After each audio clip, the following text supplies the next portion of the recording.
Hello, അപ്പോൾ ഇന്നത്തെ വീഡിയോയിൽ ഞാൻ എൻ്റെ സ്ഥിരം ബ്രേക്ക്ഫാസ്റ്റ് ഐറ്റം എങ്ങനെ പ്രിപ്പയർ ചെയ്യുന്നതെന്ന് കാണിച്ചു തരാം. അതിന് വേണ്ടത് ഒരു സ്കൂപ്പ് ഓട്സ് ആണ്. അതിലേക്ക് കുറച്ച് ചിയ സീഡ്, ഒരു ടീസ്പൂൺ വീതം ചിയ സീഡ് ആഡ് ചെയ്ത് കൊടുക്കുന്നു. അതിലേക്ക് കുറച്ച് ഉണക്ക മുന്തിരിങ്ങ നന്നായിട്ട് കഴുകിയിട്ട് അതും ആഡ് ചെയ്ത് കൊടുത്തു. പിന്നെ ഒരു 3 ഡേറ്റ്സ്, അത് ചെറുതായിട്ട് അരിഞ്ഞ് കുരുവൊക്കെ കളഞ്ഞ് അതും കുറച്ച് ആഡ് ചെയ്ത് കൊടുത്തു. പിന്നീട് ഇതിലേക്ക് ഞാൻ കുറച്ച് യോഗേർട്ട് ആഡ് ചെയ്യുന്നുണ്ട്. ചിലർക്ക് ഇതിൻ്റെ ടേസ്റ്റ് ഇഷ്ടപ്പെടില്ല, അതുകൊണ്ട് ഇഷ്ടമുള്ളൊരു മാത്രം ഇത് ആഡ് ചെയ്യുക. അതും ഒരു 2 ടീസ്പൂണാണ് ഞാനിവിടെ യോഗേർട്ട് ആഡ് ചെയ്ത് കൊടുത്തത്. ഗ്രീക്ക് യോഗേർട്ടാണ് കേട്ടോ. പിന്നീട് ഇതിലേക്ക് ഞാൻ മിൽമയുടെ പാൽ ഒഴിച്ചു കൊടുത്തു.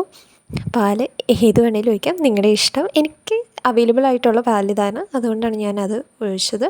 ഇത് നന്നായിട്ട് എല്ലാം മിക്സ് ചെയ്തിട്ട് ഓവർനൈറ്റ് സോക്ക് ചെയ്യാൻ വെക്കുക. ഫ്രിഡ്ജിൽ വെച്ച് യൂസ് ചെയ്യുക. അതിനുശേഷം രാവിലെ ഇതെടുത്ത് ഇതിലേക്ക് നിങ്ങൾക്ക് സ്ട്രോബെറി, ബ്ലൂബെറി അല്ലെങ്കിൽ എൻ്റെ കയ്യിലിപ്പോൾ അവൈലബിൾ ആയിട്ടുള്ള ഈ പഴമാണ്, അതുകൊണ്ട് പഴം ഞാൻ ചെറുതായിട്ട് അരിഞ്ഞ് അതിലേക്ക് ആഡ് ചെയ്ത് കൊടുത്തു. വീഡിയോ ഇഷ്ടമായെന്ന് വിചാരിക്കുന്നു. ചാനൽ സബ്സ്ക്രൈബ് ചെയ്യാൻ മറക്കല്ലേ.